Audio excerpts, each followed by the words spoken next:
हस्ते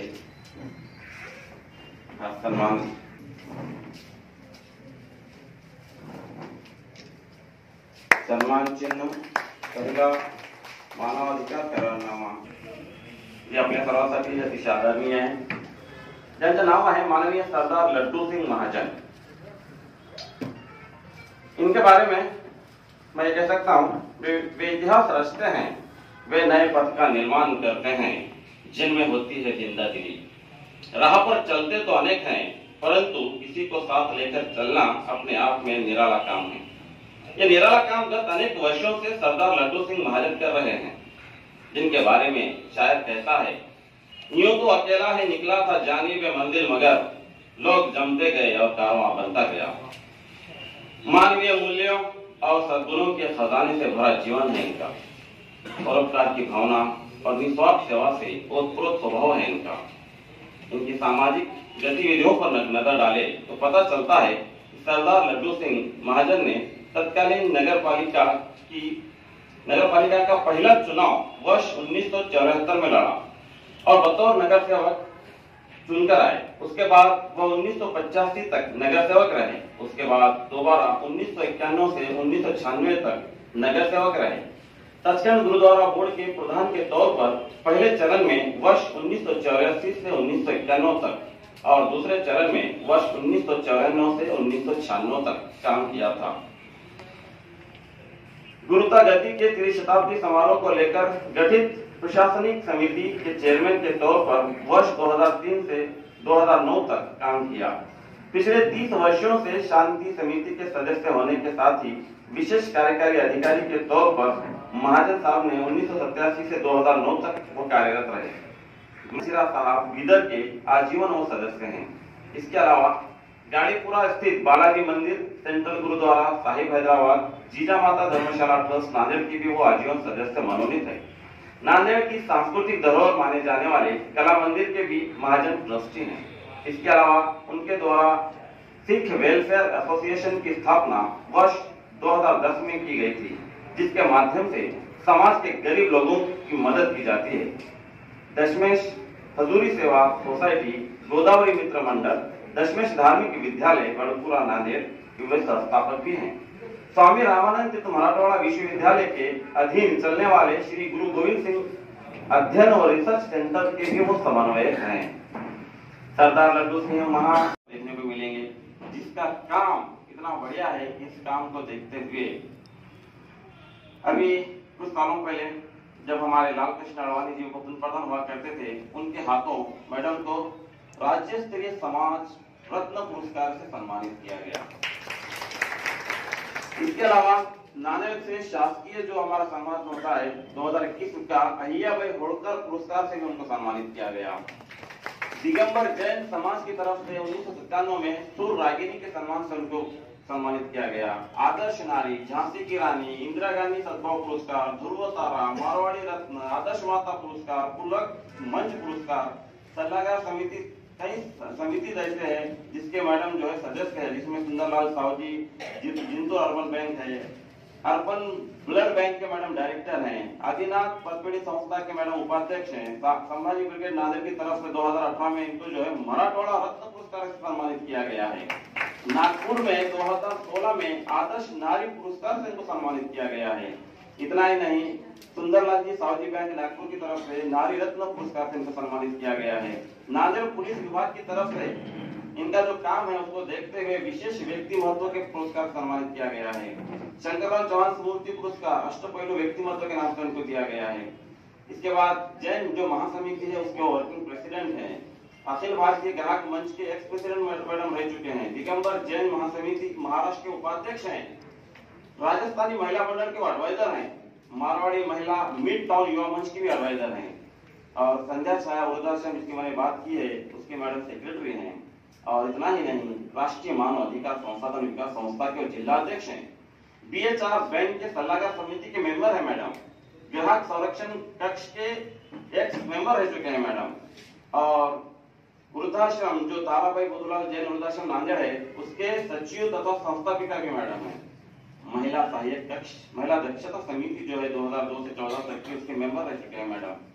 इतना ही नहीं, गुंडाबंदी निर्मूलन समिति के भी मैडम मेंबर हैं, ट्रैफिक एडवाइजरिंग कमेटी के मैडम मेंबर हैं, दक्षता कमेटी के मैडम गवर्नमेंट की जो दक्षता कमेटी होती है उसके मेंबर हैं, महिला जो कौटुंबिक हिंसाचार विरुद्ध कानून है उसके भी मेंबर हैं मैडम, महिला तकरार निवारण समिति के मेंबर हैं, एथिकल कमेटी के मेंबर हैं, district court gender sensitisation and internal complaint committee जो है उसके मैडम मेंबर है, और रुग्ण कल्याण समिति जो है शासकीय रुग्णालय नांदेड़ उसके भी मैडम मेंबर है।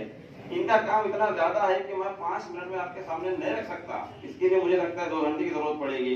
लिहाजा मैं आप सबसे विनती करता हूं कि आप जरूर एक मरतबा मैडम के वृद्धाश्रम पर जाएं और देखकर आए कि उनका काम कैसा है, जिससे हम सबको प्रेरणा मिलेगी। मैं मैडम को दावत देने से पहले उनके बारे में कुछ से उनको इन्वाइट करना चाहूंगा। मेरी ऊंचाइयों को देखकर हैरान है बहुत लोग, किसी ने मेरे पैर के छाले नहीं देखे। इसी शेर के साथ मैडम का यहाँ सत्कार किया जाएगा। मैं मंच पर उपस्थित सम्मानित शेख साहब और अंग्रेजी मुकामी और कासमी मौलाना साहब से रिक्वेस्ट करता हूँ कि वो मैडम का यहाँ उचित सत्कार करें, उनका सम्मान करें। सम्मान किया जा रहा है।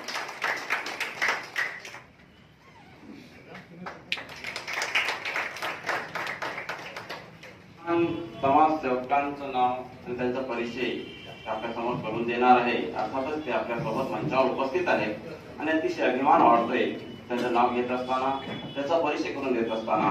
जेव्हा त्यांचा रिझ्यूम माझ्या हातात आला आणि तो मी जेव्हा पाहिला, मी आश्चर्यचकित झालो। जवळपास 6 ते 7 पेजेस आहेत हा रिझ्यूम आहे। फक्त बायोडाटा ज्याला म्हणता येईल आपल्याला, सविस्तर माहिती नाहीये की वाचण्यासाठी मला 2 तास लागले। शॉर्टकटची माहिती वाचण्यासाठी 2 तास लागले, सविस्तर माहिती वाचण्यासाठी आणि सांगण्यासाठी किती वेळ लागेल। इतक्या महान व्यक्ती सोबत आज आपण बसलेलो आहोत, ते आपल्या समोर आहेत। आजपर्यंत आपण त्यांचं फक्त नाव ऐकून होतो, आज प्रत्यक्ष आपण त्यांना पाहत आहोत आणि तर आम्हाला खरोखरच खूप आनंद होत आहे की आज तुम्ही आमच्या सोबत या ठिकाणी उपस्थित झालात। यांचं नाव आहे माननीय सीए हर्षद साहब, हर्षद शाह साहब। समाज सेवेच्या कार्यात सदैव तत्पर, समाज प्रबोधनाचे कार्य, विविध पक्षातील नेत्यांना एका मंचावर आणून त्यांनी केलेल्या कामाविषयी जाब विचारण्याचे कार्य यांच्याकडून गेल्या कित्येक वर्षांपासून होत आलेले आहे। आणि जे झाले नाही ते का झाले नाही हे विचारण्याची क्षमता जर कोणात असेल तर ते आदरणीय सीए हर्षद शाह साहेब यांच्याकडे आहे आणि न झालेले काम करून घेण्याची क्षमता त्यांच्यात आहे। बंधूंनो, आज राजकारण म्हटलं की आपल्याला असं वाटतं की तो घाणेरडं क्षेत्र आहे, परंतु त्या घाणेरड्या क्षेत्राला पवित्र करण्याचं काम या शहरामध्ये कित्येक वर्षापासून सन्माननीय हर्षद शाह साहेब करत आलेले आहेत। विविध चर्चासत्राद्वारे, विविध कार्यक्रमाद्वारे या राजकीय नेत्यांना घेऊन त्यांच्याकडून काम करून घेण्याचं कौशल्य यांच्यामध्ये आहे। आज आपली हिंमत होत नाही मोठमोठ्या नेत्यांसमोर जाण्याची, आपणच वोट देऊन त्यांना निवडून आणलोय, परंतु जाब विचारण्यासाठी जायची आपली मजा नाहीये। ते जाब विचारण्याचं काम आपले प्रतिनिधी म्हणून गेले कित्येक वर्ष या ठिकाणी साहेब करत आलेले आहे। या नांदेड शहराचं डेव्हलपमेंट प्लॅन तयार करून कोणत्या ठिकाणी काय काम होऊ शकतं हे येथील राजकीय नेत्यांना सांगून त्यांच्याकडून करून ते घेत आलेले आहेत। याच्यापेक्षा मोठं काम अजून काय होऊ शकतं? समाजसेवा म्हणजे फक्त लोकांमध्ये जाऊनच काम करणं हे नसून राजकीय लोकांकडून सुद्धा लोकांच्या मदतीसाठी मोठमोठे काम करून घेतले जाऊ शकतात हे त्यांनी दाखवून दिलं आणि ते सुद्धा समाजसेवेसाठीच लोक आलेले आहेत, फक्त ते करून घेण्याची क्षमता आपल्यात नाही जे त्यांच्यामध्ये आहे। यांचं शिक्षण बीकॉम LLB CA आहे। मागील 38 वर्षापासून त्यांचा जीवन प्रवास जर आपण पाहिला तर तुम्हाला आश्चर्य वाटेल की एकही असा क्षेत्र नाहीये ज्या क्षेत्रात त्यांचं काम नाही। मी थोडक्यात फक्त क्षेत्रांची नावं घेतो, त्यांनी त्या क्षेत्रामध्ये दिलेलं योगदान सांगणार नाही, ते सांगितलं नक्की 2 तास लागतील। फक्त क्षेत्रांचे नाव वाचतो, तुम्ही ऐकत राहा, तुमच्या लक्षात येईल की एक व्यक्ती काय काय करू शकतो इतक्या कमी वर्षामध्ये। बंधूंनो, कुठून सुरू करू हे समजत नाही मला। त्यांचे जे योगदान आहे, उद्योग क्षेत्र असेल, वाणिज्य आणि व्यापार असेल, कृषी क्षेत्र असेल, बांधकाम असेल, रिअल इस्टेट असेल, बँकिंग व वित्त असेल, ऑडिट व विमा असेल, शैक्षणिक क्षेत्रामध्ये शिक्षण व अध्यापन असेल, पत्रकारितेचं क्षेत्र असेल, इलेक्ट्रॉनिक मीडिया असेल, क्रीडा आणि सांस्कृतिक क्षेत्र असेल, आपत्ती व्यवस्थापनाचे कार्य असेल, कापूस व्यापार असेल, जिनिंग व प्रोसेसिंगचे कार्य असेल, ऑइल इंडस्ट्रीज मध्ये तर त्याचं खूप मोठं योगदान आहे. असं एकही क्षेत्र नाहीये ज्यामध्ये सरांचं अमूल्य असं योगदान नाहीये. ते एवढ्यावर थांबले नाहीयेत. तर अनेक समित्यामध्ये, अनेक कमिटीमध्ये ते प्रेसिडेंट, डायरेक्टर, मेंबर या पदावर आहेत, ज्यामध्ये LIC झोनल ऍडव्हायझरी बोर्ड मध्ये ते 2 वेळेस नॉमिनेट झालेले आहेत. ते मेंबर आहेत CS कमिटी NCEDX लिमिटेड मुंबईचे, ज्याला कमोडिटी एक्सचेंज आपण म्हणतो. ते प्रेसिडेंट आहेत Maharashtra state cotton seed Miller असोसिएशनचे. ते डायरेक्टर आहेत अॅग्रो बायो इनोव्हेशनचे. ते मेंबर आहेत the board of college and university development BCUD SRTMU चे. ते मेंबर आहेत Maharashtra chamber of commerce and industry and agriculture Mumbai. ते मेंबर आहेत डिव्हिजनल रेल्वे युजर्स कन्सल्टिव्ह कमिटीचे. ते प्रेसिडेंट आहेत नांदेड डिस्ट्रिक्ट एज्युकेशनल इन्स्टिट्यूट असोसिएशनचे. ते सेक्रेटरी आहेत गुजराती शिक्षण संस्थेचे. ते डायरेक्टर आहेत Marathwada chamber of commerce trade and इंडस्ट्रीजचे. ते प्रेसिडेंट आहेत नांदेड डिस्ट्रिक्ट अमेच्युअर जिम्नॅस्टिक असोसिएशनचे. ते प्रेसिडेंट आहेत भारतीय जैन संघटनाचे. ते प्रेसिडेंट आहेत लायन्स क्लबचे. लायन्स क्लबचं नाव आणि त्यांचं काम आपल्या सर्वांना परिचित आहे, ते मला वेळ सांगायची गरज नाही. ते व्हाईस प्रेसिडेंट आहेत इंडियन रेड क्रॉस सोसायटीचे. ते व्हाईस प्रेसिडेंट आहेत नांदेड चार्टर्ड अकाउंटंटचे. ते व्हाईस प्रेसिडेंट आहेत नांदेड कोऑपरेटिव्ह इंडस्ट्रीजचे. ते व्हाईस प्रेसिडेंट आहेत महावीर इंटरनॅशनल नांदेडचे. ते व्हाईस प्रेसिडेंट आहेत शांतीधाम सेवा प्रतिष्ठानचे. फक्त यादी जरी मी वाचायची म्हटलं तर 1 ते 1.5 तास आपल्या समोर लागणार आहे. इतकंच नाही बंधूंनो, त्यांचे विदेश दौरे देखील झालेले आहेत. तुम्हाला आश्चर्य वाटेल की त्यांचे झालेले विदेश दौरे ऐकून. UK, USA, Russia, Egypt, Israel, Singapore, Thailand, Nepal, Bangkok, UAE या सगळ्या ठिकाणी त्यांचे शैक्षणिक आणि अनुभवाकरिता विविध क्षेत्रांच्या योगदानासाठी जे दौरे झालेले आहेत, तिथून अनुभव घेऊन त्यांनी आपल्या विविध क्षेत्रामध्ये जे योगदान दिलेलं आहे ते खरोखरच अमूल्य असं योगदान आहे, ज्याला मी शब्दामध्ये आपल्या समोर मांडू शकत नाही. त्यांचं असं म्हणणं आहे, ते म्हणतात, I believe in what I can do for my society is more important than asking what the society has done for me. And पुढचं वाक्य ऐकून तुम्हाला आश्चर्य वाटेल. ते म्हणतात, a successful leader is one who creates more leaders for the society than mere followers. ज्यांना इंग्रजीमध्ये समजलं नसेल त्यांना थोडक्यात भाषांतर करून सांगतो. ते म्हणतात, समाजाने माझ्यासाठी काय केले हे विचारण्यापेक्षा मी माझ्या समाजासाठी काय करू शकतो यावर माझा विश्वास आहे. आणि एक यशस्वी नेता तो असतो जो समाजापेक्षाही अधिक जो समाजासाठी अधिक नेते तयार करतो. स्वतः नेता बनत नाही तर नेते तयार करतो. तर बंधूंनो, अशा महान व्यक्तीसाठी किसी शायर ने खूब कहा है, मैं अपने फन की बुलंदी से काम ले लूंगा, मैं अपने फन की बुलंदी से काम ले लूंगा, मुझे मकाम ना दो, मैं खुद मकाम ले लूंगा. इस शेर के साथ मी त्यांना या ठिकाणी अतिशय आदराने सन्मानपूर्वक आमंत्रित करतो.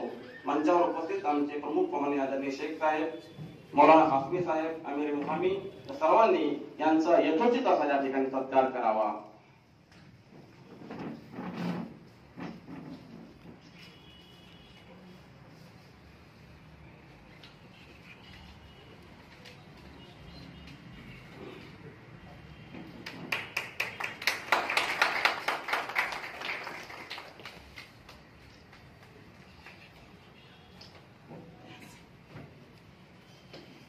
जिस हस्ती का तारुफ आप लोगों के सामने करवाने जा रहा हूं, यकीनन वो किसी परिचय के मोहताज नहीं है. नांदेड़ के हर आम और खास मुसलमान जिनको अच्छी तरह से जानते हैं, जो आज हमारे बीच मौजूद है, और आज इस मौके पर हमने उनका भी नाम यहाँ पर पुरस्कार के लिए रखा है, जिनका नाम है मौलाना सरवर कासमी साहब, जिनका तारुफ मैं यहाँ पर करना चाहूंगा. मौलाना आलिम दीन है, हाफिज हैं, आलिम हैं और साथ ही BA DED भी हैं. कुरैशिया हाई स्कूल में प्राइमरी टीचर भी हैं और इनका अपना एक सफा बैतुल माल चलता है नांदेड़ में. जिसके वो संचालक हैं, जिसके तहत हर महीना 30 जो जरूरतमंद लोग हैं, जरूरतमंद परिवार हैं, उनको मुफ्त राशन पहुंचाया जाता है मैडम सर की तरफ से। इतना ही नहीं, इनकी जानिब से एक मुफ्त टेलरिंग क्लास चलती है, जिसमें अभी तक 2000 लड़कियां ट्रेनिंग लेकर अपना उदर निर्वाह कर रही हैं, रोजगार चला रही हैं। इसके अलावा गर्मी के मौसम में 3 महीने तक लगातार मरीजों और उनके परिवार वालों को मुफ्त में विष्णुपुरी जो हॉस्पिटल है अपना, वहां पर ठंडा पीने का पानी इनके तरफ से इंतजाम करवाया जाता है। इसके अलावा गरीब और लावारिस बीमारों की मरीजों की आर्थिक सहायता भी इनके अपने उस बैतुल माल से की जाती है। इतना ही नहीं, रमजान के महीने में जो गरीब रोजगार हैं, उनके लिए सवेरे खाने का और शाम में इफ्तार का इंतजाम भी, सहर और इफ्तार का इंतजाम मौलाना की तरफ से किया जाता है पूरा महीना भर। और मेडिकल कैंप चलाना, जरूरतमंदों को दवाएं देना, ये सब कुछ भी, ब्लड कैंप, डोनेशन कैंप भी सर जो है बड़े पैमाने पर यहाँ पर लेते हैं। और इसके अलावा दवाखानों में जाकर मरीजों को फलों की तकसीम करना, और इनके इन सभी कामों को देखते हुए जमात इस्लामी ने आज यहाँ पर उनका भी सत्कार करने का जो निर्णय लिया है। मैं मौलाना के ताल्लुक से यही कहूँगा, हजारों साल नरगिस अपने बेनूरी पे रोती रही, बड़ी मुश्किल से होता है चमन में दिलावर पैदा। इनके शेर के साथ मैं दावा देता हूँ मौलाना कासमी साहब को कि उनका जो है यहाँ पर अच्छे अंदाज में इस्तेमाल किया जाए, सत्कार किया जाए। नाज़िम दिला अमीर मुकामी और शेख साहब, सीए हर्षद साहब और मैडम, इन सबसे दरख्वास्त है कि वो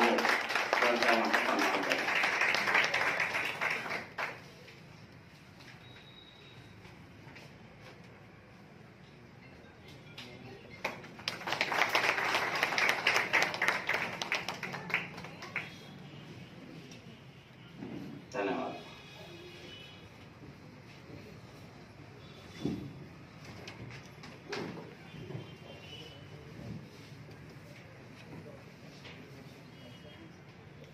बहुत धन्यवाद। कार्यक्रम को आगे बढ़ाते हुए, समय ना ज्यादा लेते हुए, ले जाते हैं मनोगत व्यक्त करने की तरफ। तो मैं सबसे पहले माननीय सुरेखा पाटिल मैडम को आमंत्रित करता हूँ कि आए अपने मनोगत व्यक्त।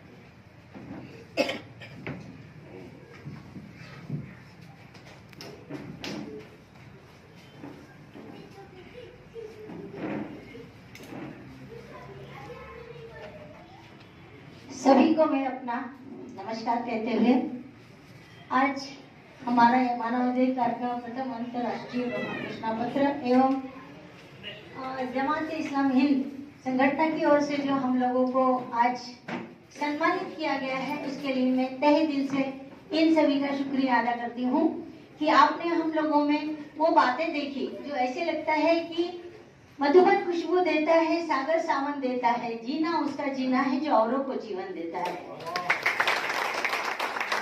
मंच पर सम्मानित मेरे सभी भाई लोग, सामने बैठे हुए भाई लोग एवं मेरी बहनें, सही देखा जाए तो बहुत पहले कहीं सुना था कि परोपकाराय बहन्ते नद्या, परोपकाराय फलन्ते वृक्षा, परोपकाराय दोहन्ते वन्द्या और परोपकाराय मिदं शरीरम। पेड़ अपनी छांव में रहने के लिए जन्म नहीं लेता, उसकी छाया अपने आप मिल जाती है, फल अपने आप सभी को देता है। नदी जब अपने बहाव में बहती है तो वो ये नहीं सोचती कि मेरा पानी कौन पीने वाला और किस तरह पीने वाला है। उसी प्रकार जब गैया अपना दूध सभी को देती है तो उसका परोपकार का भाव अपने आप आता है। तो हम भी ये समझे कि हमें जब उस नीली छतरी वाली ने बनाया है तो जरूर कुछ सोच कर बनाया है, और जब इस बात को हम जहन में उतार लेते हैं तब लगता है कि हमें कुछ न कुछ तो समाज का ऋण चुकाना है। जिस माता पिता ने हमें जन्म दिया है, हमें इस लायक बना है, तो उनका भी ऋण हमें चुकाना है। और जिस घर में हम रहते हैं, जिस परिवार के साथ में हम सुख दुख शेयर करते हैं, उसके प्रति भी तो हमारा कोई फर्ज है। और इस फर्ज को मद्देनजर रखते हुए हम लोगों ने कुछ न कुछ हर समय करते ही रहना है। मैं आश्रम चलाती हूँ और वृद्धाश्रम है, सारे उन माता पिताओं को देखने के पश्चात ऐसे लगता है कि क्या सच में ऐसा हो सकता है? हमारे अपने जिन्होंने हमको जन्म दिया कब वे बेगाने बन गए, कब हमसे वो दूर हो गए? क्या हम लोगों का फर्ज नहीं है? तो मैं आपको बता दूं कि सबसे पहले मैं उन लोगों का घर पे इंटरव्यू लेती हूँ, उनको पूछती हूँ कि किस हालात पर आपको यहाँ आना है, उनके बच्चों को पूछती हूँ कि भाई किस वजह से आपको यहाँ उनको छोड़ना है। तो उनकी मजबूरी अनंत रहती है। कोई कहता है कि मेरे ही खाने के लाले हैं, तो मैं मेरे वृद्ध माता पिता की सेवा कैसे करूं? मैं उन बच्चों से कहना चाहती हूँ जिन माता पिताओं ने आपको अपनी छांव में रखा, आपने रात भर उनका बिस्तर गीला किया, लेकिन वो अपने पल्ले की झरोखे में आपको रखते रहे। उस पिता ने जो रात दिन अपना हाथ पकड़कर आपका दामन छोड़ा नहीं बड़ा होने तक, फिर उस समय कैसे आप अकेले हो गए कि उन माता पिता के लिए आपके पास में रोटी नहीं है, उनको कुछ देने के लिए नहीं है? ऐसा कैसे होता है?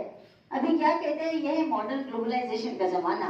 हम सिर्फ मैं, मेरी पत्नी और मेरा बच्चा यहाँ तक सीमित रह गए हैं। तो मैं उन सभी से कहना चाहूंगी कि सबसे पहले हम हमारा घर, हमारे माता पिता, हमारा परिवार, इनका हम परवरिश अच्छे से करें तो बाहर जाए, वरना घर में अंधेरा और बाहर उजाला करोगे तो उस उजाले में कोई मतलब नहीं है।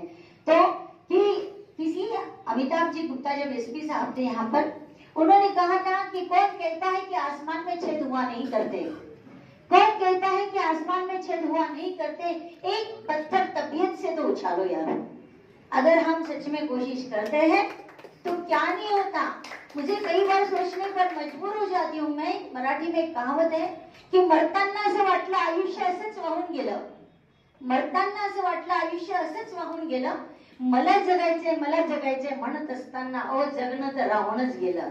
और ये पश्चाताप हम लोगों के साथ ना रहे, इसलिए हमें कुछ न कुछ हर पल करना है। देखिए हर इंसान उस तरह नहीं चल सकेगा, लेकिन हम राह चलते हुए को सहारा तो दे सकते हैं। हम पड़ोसी के यहाँ अगर अचार देते हैं तो देखना दूसरे दिन आपके घर मिठाई जरूर आएगी, लेकिन शुरुआत हमें करना है। अंधेरा स्वयं दूर नहीं होगा, रोशनी की लो हमें जलानी होगी और उसके लिए पुरुषार्थ भी हमें ही करना होगा।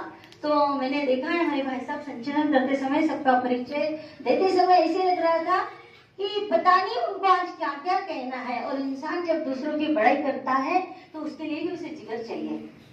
अगर मुझे कोई इंसान अच्छा लगता है तो मेरे दिल में वो बड़प्पन चाहिए कि मैं उसकी इतनी तारीफ करूं कि आसमान भी झुककर नीचे आ जाए और कहने लगे कि कौन कहता है, मैंने पहले ही कहा कि मंजिल उनको मिलती है जिनके सपनों में जान होती है। पंखों से कुछ नहीं होता, हौसलों से उड़ान होती है और हमें हौसला अफजाई के लिए कुछ न कुछ जरूर करना है। मुझे लगता है हम लोगों को समय थोड़ा थोड़ा दिया गया है, इसलिए आपने हमें यहाँ बुलाकर जो मेहमान नवाजी नहीं कहूंगी मैं, जो अपनेपन का भाव जताया है। आप जब कभी भी आवाज दोगे, मैं पुलिस स्टेशन में एसपी ऑफिस में एवरी सैटरडे को काउंसलिंग करती हूँ। मैं हमारी बहनों से भी कहना चाहूंगी, उन भाइयों से भी कहना चाहूंगी, अभी क्या हो गया, एक नया ट्रेंड शुरू हो गया है कि पत्नी पीड़ित पुरुष भी होने लगे हैं। अभी नहीं, सामने अभी बहुत आ रहे हैं और पत्नियों पर तो सवाल ही नहीं आया। हम देखते हैं तो मैं कहती थी कर काहीतरी करना गेलीस तर पटकन मर, मिंडे जीवन जगू नको, जन्माला आली म्हणून जगू नको, जाऊन पहा केवढं भाडी तेव्हा कळेल तुला गरिबांची नाडी, नुसते पहाडवाणी भाषण करून नाही होणार घडामोडी, कर काहीतरी करना गेलीस तर पटकन मार। और फिर इनको मैं ये भी कहती हूँ कि सतियों के नाम पे तुझे जलाया, मीरा के नाम पे जहर पिलाया, सीता वाली अग्नि परीक्षा तब से अब तक जारी है, कोमल है कमजोर नहीं तू, शक्ति का नाम ही नारी है। और उन नारियों को मैं फिर से कहना चाहूंगी कि आपको जब लगता है कि सारे रास्ते बंद हो गए तो मेरा नंबर आप एक दूसरे से लग सकते हैं और आप रात में आइए, दिन में आइए, कभी भी आइए। सुरेखा पाटनी आपको चैलेंज करती है कि आप जहाँ चाहेंगे हम चलेंगे और आपके रास्ते खोलने का प्रयास करेंगे। धन्यवाद।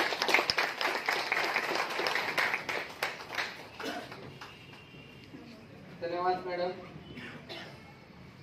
क्या भाषण है? इसके बाद मैं माननीय हरकत का साहब से निवेदन करता हूँ कि मनोगत व्यक्त करें।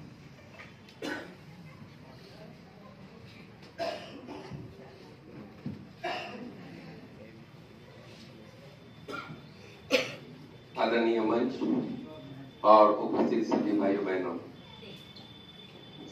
पहले तो मैं जिन्होंने हमारा इंट्रोडक्शन किया, इतना बड़ा चढ़ा के बोला, कुछ देर के लिए हमें बहुत ज्यादा खुश किया, उसके लिए मैं उनका आभार मानना चाहूंगा।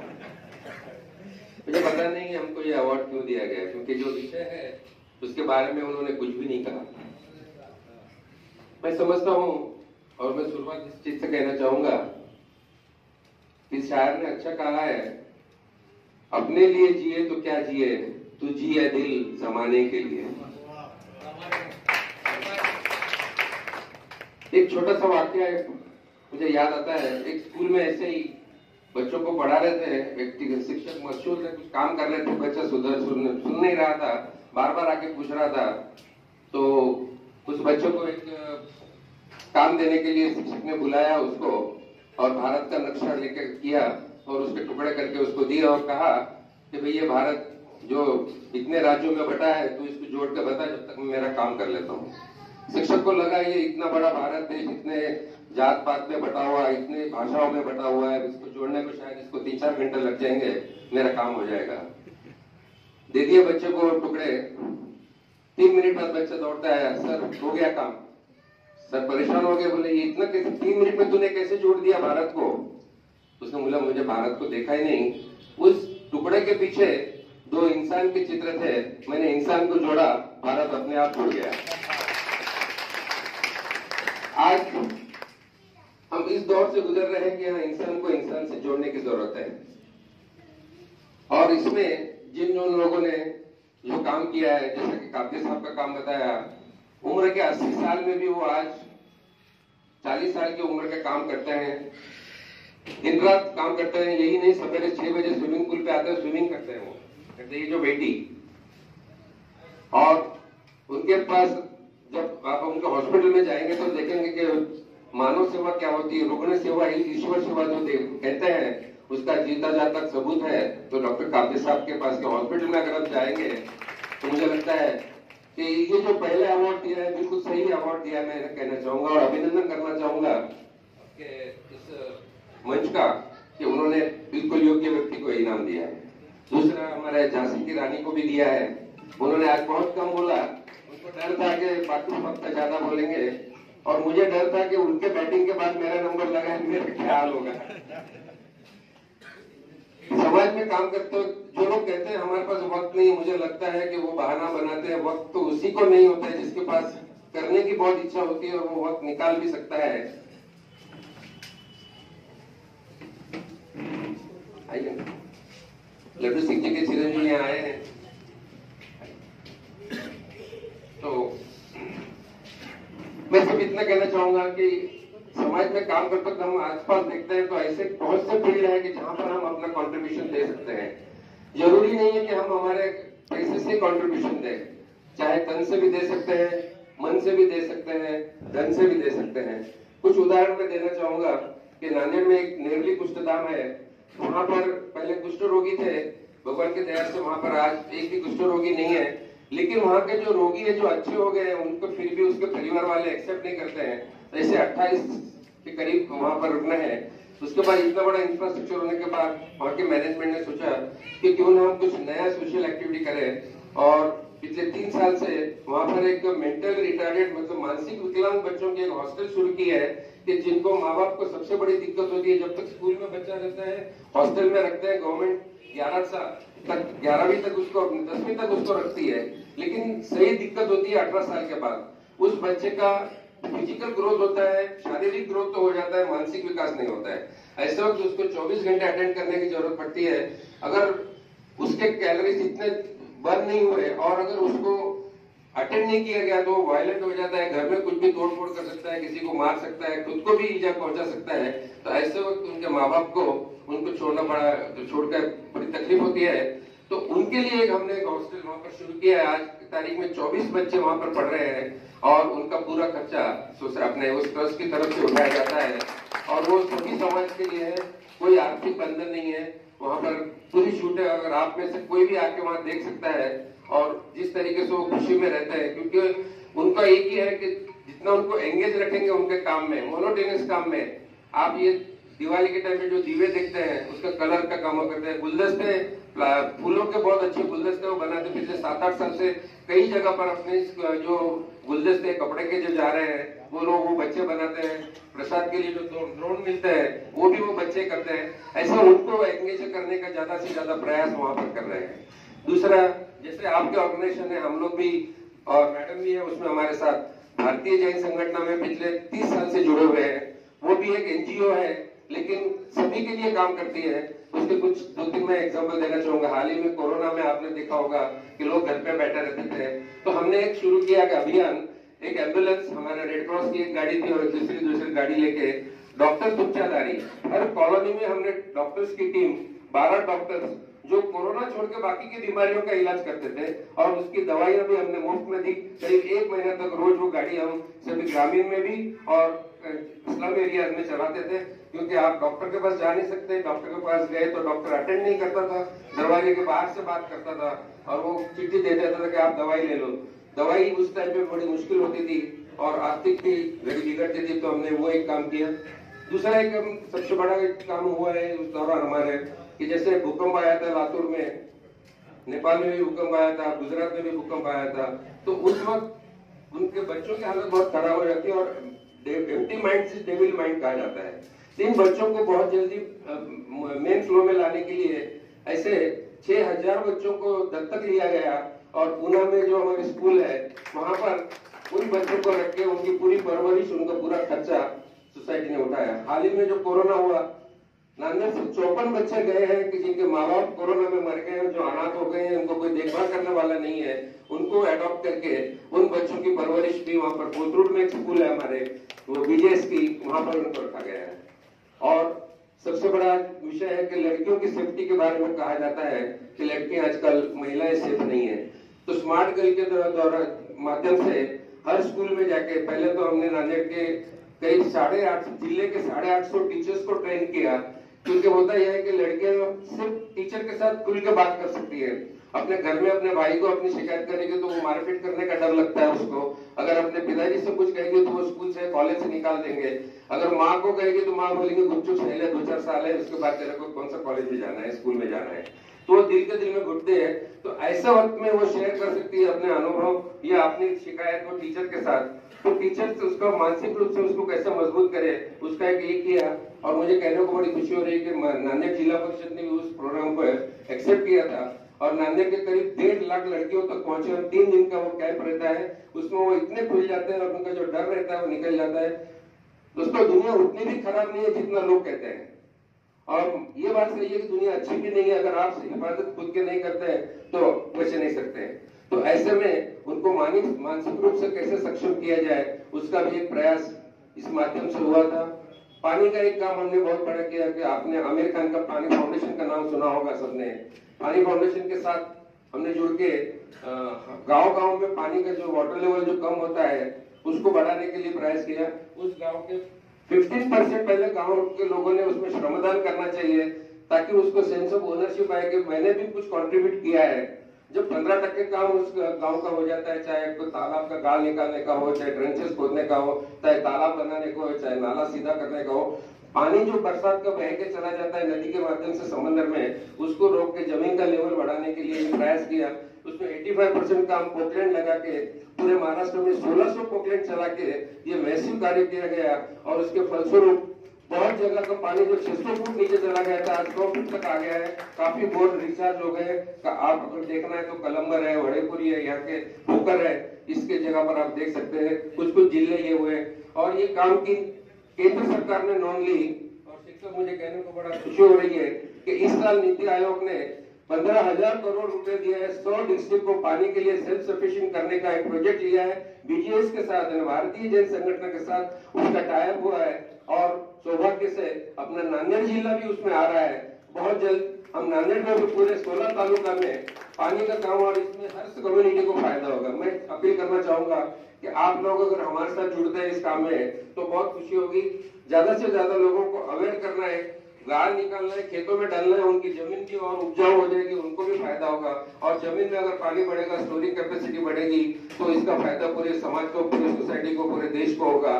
तो मुझे लगता है ऐसे काम हम सब मिलकर कर सकते हैं और हर जगह अपने अपने इंडिविजुअली तो हम लोग करते ही हैं, कलेक्टिवली अगर हम करेंगे तो उसमें सबके ऑब्जेक्ट में देख रहा था, शैक्षणिक काम, आरोग्य के काम, या जितने भी समाज प्रबोधन के काम, महिलाओं के सशक्तिकरण के काम, सभी काम एक है और सबका तरीका भी एक ही है, ज्यादा कम ज्यादा के स्वरूप में। लेकिन उसको अगर और एक जगह एक जगह बैठ के अगर हम करते हैं तो अपनी ताकत और बढ़ेगी। कुछ नया हम आपसे सीखेंगे, कुछ नया आप हमसे सीखेंगे, मिलके हम सभी समाजों का उत्थान कर सकेंगे, ये मैं अपेक्षा व्यक्त करना चाहूंगा। और अंत में इतने तो मुझे मालूम नहीं समय कितना दिया है, लेकिन मैं अंत में एक छोटा सा एग्जाम्पल देना चाहूंगा कि दुनिया में ऐसी कोई चीज नहीं है जो हमें पता नहीं है। आज जो भी हमको प्रबोधन करते हैं, हमारे जो बड़े बुजुर्ग नेता आते हैं वो भी जो हमको सलाह देते हैं, जो हमारे संत आते हैं, महात्मा आते हैं, वो भी सुनाते हैं, वो भी हमको पता है कि इसमें कोई भी नया नहीं है। लेकिन एक छोटी सी गलती हमारे से हो जाती है। गलती यही है कि एक छोटा सा बच्चा एक चर्च में प्रार्थना कर रहा था, गया देखा उसने फादर वहां पर प्रार्थना कर प्रेयर कर रहे थे। बच्चे ने देखा फादर क्या कर रहे हैं, उनकी कॉपी करने लगा, वो ऐसे ऐसे करने लगा, तो फादर का नजर गई, वो बोले ये तो मेरी नकल उतार रहा है। तो फिर भी उन्होंने अपनी प्रेयर पूरी की और उस बच्चे को पूछा, yes son what you are doing. बच्चा भी 21वीं सदी का स्मार्ट बच्चा था, मोबाइल के जमाने का बच्चा। उसने पूछा, father what you are doing. Father हंस दिए, I am doing my prayer. तो बोला I am also doing my prayer. तो फादर फिर हंस दिए और बच्चे को पूछा, yes tell me your prayer. बच्चा भी बहुत होशियार था, father what is your prayer, first you tell me. Father ने अपनी प्रार्थना उसको सुनाई और बच्चे को बोले, नाउ इट्स योर टर्न बेटा, बताओ आपकी प्रार्थना क्या थी। बच्चे ने भी शुरू कर दिया अपनी प्रार्थना, ABCD करके Z तक 26 अक्षर बोल दिया। फादर हंसने लगे, बोले बेटा ये ABCD कोई प्रार्थना होती है। तब उस बच्चे ने जवाब दिया, father I don't know whether my ABCD is prayer और नॉट, लेकिन मुझे इतना जरूर मालूम है कि आप जो प्रार्थना बोल रहे थे उसमें वही 26 अक्षर थे और मैं जो प्रार्थना बोल रहा हूँ उसमें वही 26 अक्षर थे। फर्क इतना है, आपको वो जमा ने जमा, मुझे नहीं जमा। मैंने भगवान को बोला जो शब्द जहां लगाना है लगा ले, मेरी प्रार्थना स्वीकार कर ले। हमारी पोजीशन उस बच्चे से बिल्कुल अलग नहीं है। हम लोग इतने नादान है, इतने निष्पाप है, हमें ये तो पता है कि क्या है, 26 अक्षर पता है, कौन सा शब्द कहाँ लगाना, कैसे जुड़ाना। और ईमानदारी से बताइए कि भगवान को प्रार्थना किसकी स्वीकार हुई होगी, उस फादर की या उस निष्पाप बच्चे की, ये बताइए आप।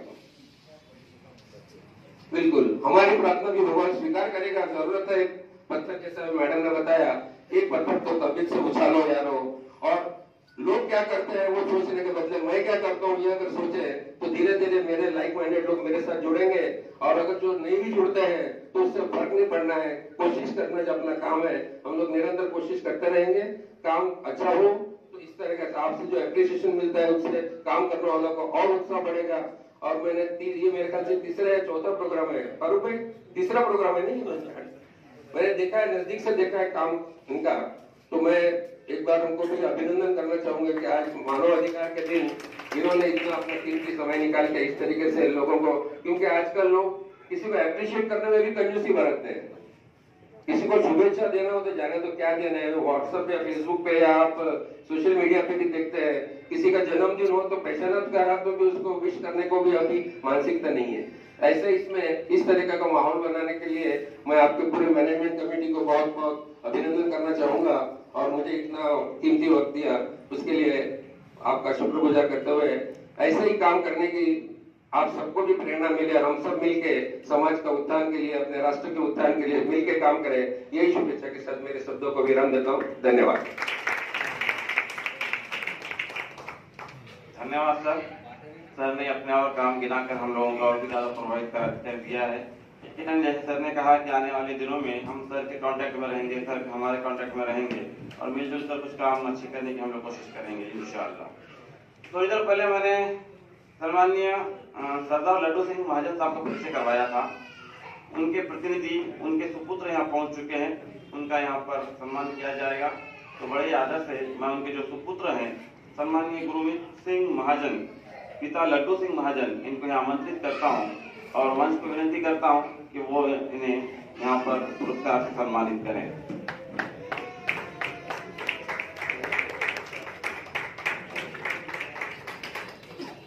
धन्यवाद।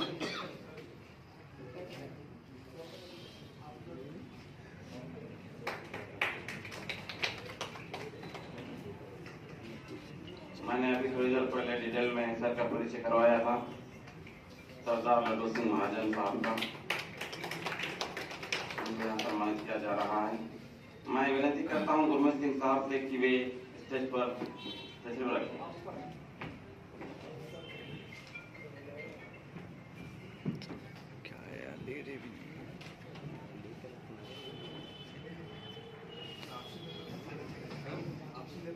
आप वापस मनोगत के सेशन की तरफ आते हैं और आखिर में मैं मौलाना सरवर कासमी साहब से गुजारिश करता हूँ कि वो आए और अपने ख्याल के साथ।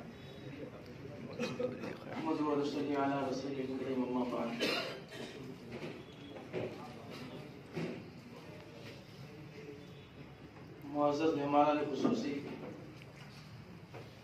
ख़वातीन हज़रात और सभी सामाईन और नाज़रीन, हदीस कुदसी है जिसमें अल्लाह ताला फरमाते हैं, जिसका मफ़हूम हम बार बार सुन चुके हैं कि रसूलुल्लाह सल्लल्लाहु अलैहि वसल्लम ने इरशाद फरमाया कि क़यामत के रोज़ जब अल्लाह ताला के सामने बंदों की हाजिरी होगी तो उनमें से एक बंदे को अल्लाह ताला फरमाएंगे कि मैं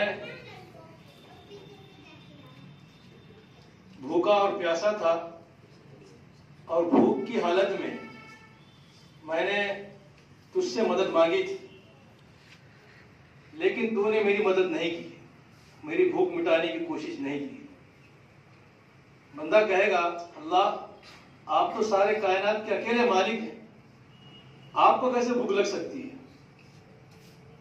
आप तो इन तमाम चीजों से पाक हैं, भूख से, प्यास से, और मेरी क्या हैसियत कि मैं आपकी खिदमत कर सकता? अल्लाह ताला फरमाएंगे कि तू अपनी जिंदगी का वो वक्त याद कर जब तेरे दरवाजे पर एक जरूरतमंद भूखा आदमी आया था और वो मेरा नाम ले लेकर तुझसे कह रहा था कि मुझे भूख लगी है, खाना खिला दो, खाना खिला दो, लेकिन तूने कोई तवज्जो उसकी तरफ नहीं की। अगर तू उसको खाना खिला देता तो ऐसा था जैसे तूने मुझको खाना खिलाया। अल्लाह ताला ऐसी प्यास की मिसाल देकर पूछेंगे और फरमाएंगे उससे कि तू अगर उसको पानी पिलाता तो ऐसा था जैसे तूने मुझको पानी पिलाया। तो हदीस कुदसी से मालूम होता है कि जिंदगी में हमारी अपनी जरूरियात के अलावा भी अल्लाह ताला ने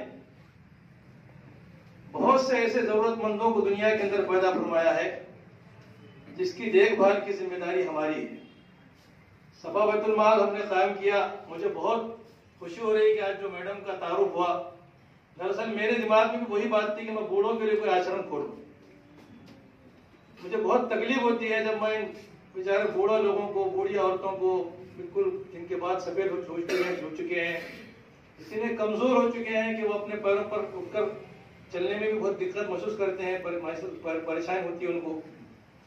बूढ़े बाप हैं, लोग कहते हैं कि अपने तो अपने होते हैं, मगर इनको देखकर ऐसा लगता है कि अपने बहुत ज्यादा सजा देने के लिए होते हैं। क्या इनको जरूरत है इतना पाल पोस के बच्चों को बड़ा करने के बाद जब बुढ़ापे का वक्त आया तो उन्हीं के घर में उनको जगह नहीं। ना बेटे, असल तो बेटे का ही काम है कि उनको उनकी खिदमत करे, बहू तो बाद में आती है। लेकिन इनको देखकर मुझे बहुत कोफ्त होती थी और मैं सोचता था कि भाई एक बूढ़े हजरात जो कि बिल्कुल घरों से निकाले गए हैं, उनके लिए रहने के लिए बेहतरीन एक जो है टीन शेड हो, उसमें उनके खाने का, पीने का, दवाओं का इंतजाम हो। अगर कि हम वहां तक नहीं पहुंच पाए, लेकिन मेरी कोशिश जरूर वही है कि इंशाल्लाह एक दिन हम भी बैतुल मामरीन कायम करेंगे इंशाल्लाह। और मैडम का जितना भी तारुफ हुआ और जितने भी अवार्ड उनको मिले, मैं समझता हूं कि सबसे बड़ा अवार्ड उनके लिए वही है कि जब वो जाती होंगी वहां पर तो बूढ़े जब उनको देखकर खुश होते होंगे, उनके चेहरों पर जो मुस्कुराहट होती होगी, वो मुस्कुराहट इनका सबसे बड़ा अवार्ड। सैयदना उमर फारूक रज़ियल्लाहु ताला अन्हु जब एक यहूदी खातून के घर में, यहूदी खातून का जब उन्होंने सर्वे किया मदीना मुनव्वरा में, रात में निकलते थे सर्वे करने के लिए कि कोई रात में भूखा तो नहीं सो रहा है, परेशान तो नहीं है। जब उन्होंने देखा कि एक जगह एक खीमा लगा हुआ है, खैमा लगा हुआ है, और एक औरत जो है चूल्हा जलाकर उस पर हांडी रखी हुई है और हांडी में सिर्फ पानी डालकर उसको हिला रही है, तो आपने देखा कि एक नया खैमा नजर आ रहा। करीब गए, आपके साथ आपके खादिम भी थे। जाने के बाद मालूम हुआ कि तो यहूदी खातून है और उसके छोटे छोटे बच्चे हैं जो भूख से रो रहे हैं।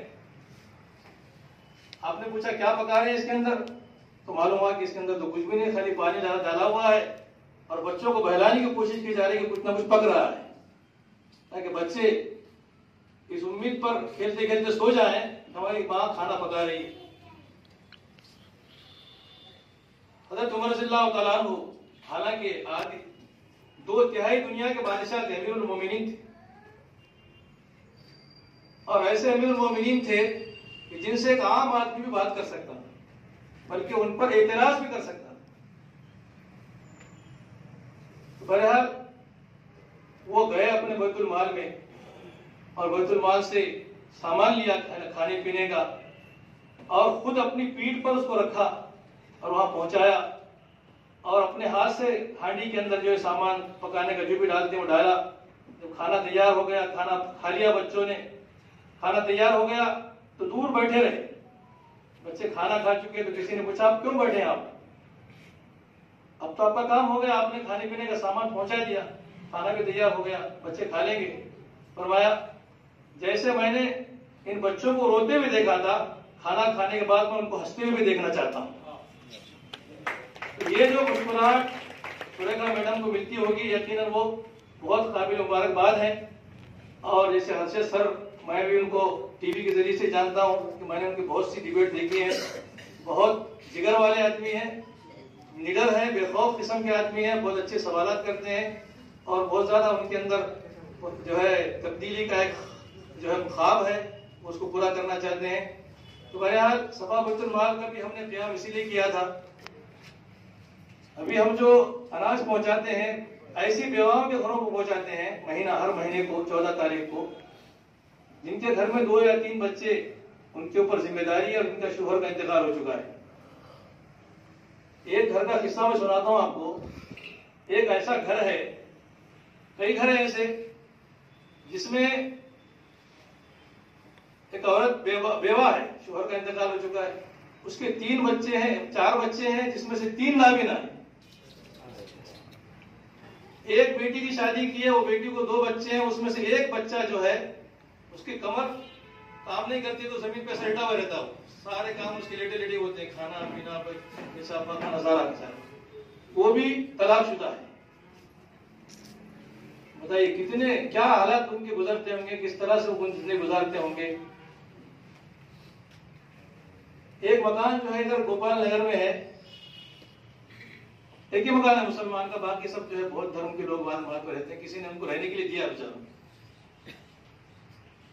वहां एक खातून है, बूढ़ी हो चुकी है वो, और उनकी एक बेटी है, बेटी भी मुतल्लका है और खातून जो है वो बेवा है। उनके घर में 4 बच्चे हैं, जिसमें से 2 बच्चे ऐसे हैं जो बोल नहीं सकते। घर में कोई जेंट्स नहीं है कमाने वाला, वो पीर बुरान पर जाकर घरों में काम करते हैं और बच्चों का जो है जिम्मेदारी निभा रहे हैं। तो ऐसे बहुत लोग हैं जिनको हमारी मदद की बहुत जरूरत है। और ये काम समाज के अंदर निकल कर करने का है। और मैं एक खास बात आपको बताऊं कि अभी तक हमने तकरीबन 8-10 साल हो गए हमको सफा बैतुल माल चलाते हुए, लेकिन हमने कभी किसी अमीर के घर पर जाकर, दरवाजे पर जाकर दस्तक नहीं ली कि हमारी मदद कीजिए। सारा काम गरीबों से मदद पैसा लेकर करते हैं। और अल्लाह ने गरीबों को पैसा कम दिया है, लेकिन दिल बहुत बड़ा दिया है। बहुत आसानी के साथ वो लोग जो है हमारे कामों में मददगार बनकर शामिल हो जाते हैं। दवाखाने की खिदमत जो होती है हमारे पास से, हमारे इलियास भाई यहाँ पर मौजूद हैं, मैं चाहूंगा कि थोड़ा सा खड़े हो जाएं। बाहर गए क्या? रात हो या दिन, कभी भी किसी को ब्लड की जरूरत पड़े, या किसी की डिलीवरी का मसला है, या किसी को जो दवाखाने में शरीक करवाने का मसला है, या बाहर से दवाएं लाकर देने का मसला है, या ऑपरेशन करवाना है, या उनके जो है एक्सरे करवाना है, वो सारे काम हमारे इलियास भाई करते हैं हमारे बैतुल माल की तरफ से। अल्हम्दुलिल्लाह इसके अंदर सबसे बड़ी कामयाबी ये है कि दुनिया में सबसे ज्यादा परेशान अगर कोई आदमी मुझे नजर आता है तो दवाखाने में जो आदमी शरीक रहता है वो परेशान नजर आता है। अभी नियत कीजिए, इरादा कीजिए कि इंशाअल्लाह हम अपने तौर पर जितना भी हो सकता है जरूरतमंदों की मदद करने की कोशिश करेंगे। अल्लाह ताला हम सबको इसकी तौफीक अता फरमाए।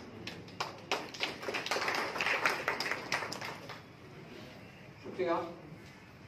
अभी आप हमारे मेहमानान से मनोगत सुन रहे थे। आपको याद दिला दूं कि ये ह्यूमन राइट्स डे ने जो स्लोगन दिया है वो है dignity, freedom and justice for all. इस मौके से मैं समझता हूँ कि हम उन लोगों को भी याद करेंगे, खासकर अफस्पा ने जिस तरह से मनोरमा देवी का असम के अंदर रेप करके इनकाउंटर किया था। खुद हमारे महाराष्ट्र के अंदर हमने देखे थे कि किस तरह से इनजस्टिस हुआ था। आरती और निर्मला जो 18 साल की तो बच्चियां थी गोजिया बॉर्डर पे नागपुर के करीब में, इसका जहाँ इनकाउंटर है, उसके बाद बटला हाउस आतिफ और साजिद का फेक इनकाउंटर है। ऐसे कई सारे केसेस हैं, हम उसको भी याद करेंगे। किसान आंदोलन है, देश में ऐसी कई शर्मनाक घटनाएं हुई है जिसमें ह्यूमन राइट्स का वायलेशन हुआ है। तो आज के इस अंतर्राष्ट्रीय मानव अधिकार दिन के खास थीम पर बात करने के लिए मैं निमंत्रण दूंगा आज के हमारे चीफ गेस्ट एमआई शेख साहब को। लेकिन उससे पहले उनका परिचय आना जरूरी है, क्योंकि सभी का परिचय आ चुका है लेकिन हमारे जो चीफ गेस्ट है उनका अभी कंप्लीट इंट्रोडक्शन नहीं आया है। जनाब एमआई शेख नांदेड़ जिला के बिलोली में सन 1957 में जन्म लिए। आपका जो प्राथमिक एजुकेशन है, primary education multipurpose high school Nanded से हुआ है। आपका ग्रेजुएशन शिवाजी कॉलेज कंधार से हुआ है। आपने एलएलबी लॉ कॉलेज नांदेड़ से एलएलबी किया है। फिर 1984 की बैच में आप एज अ पीएसआई जो तो देश के सर्विस किए हैं। 2015 में आप एज अ डीवाईएसपी रिटायर हुए हैं बीड डिस्ट्रिक्ट के माजलगांव से, और 2018 में जमात इस्लामी हिंद के सदस्यता आपको प्राप्त हुई है। फिलहाल आप एक साप्ताहिक शोधन नाम का एक अखबार निकलता है मुंबई से, आप उसके जिम्मेदार हैं। और साथ ही आपके कई आर्टिकल्स मराठी के अंदर अलग अलग मैगजीन्स में अलग अलग जो रिसाले हैं उसमें आपके आर्टिकल्स शाये होते हैं।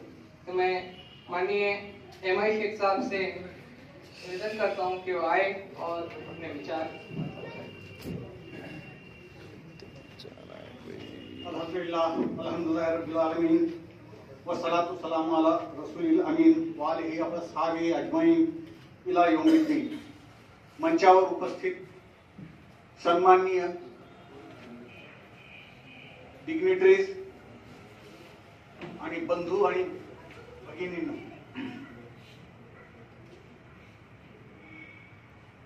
ज्या गणमान्य लोकांच्या कामांची, समाज उपयोगी कामांची या ठिकाणी जमात इस्लामी नांदेड यांनी दखल घेतली,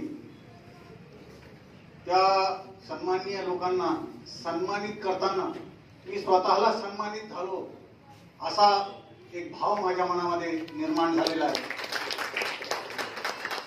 असं म्हटलं जातं की police officer is the doctor of society, आणि माझ्या करिअरमध्ये समाजातून किती नाचलेला आहे, किती सडलेला आहे हे मी प्रत्यक्ष पाहिलेलं आहे आणि त्याला डील केलेलं आहे। पोलीस खात्यामध्ये असताना अनेक कामं समाजसेवेची माझ्या हातून घडलेली आहे ईश्वर कृपेने।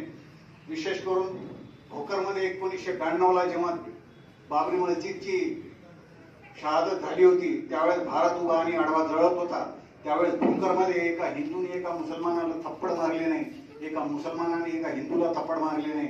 अतिशय शांतपणे त्या शहराला हाताळण्यामध्ये मला ईश्वर कृपेने यश आलं।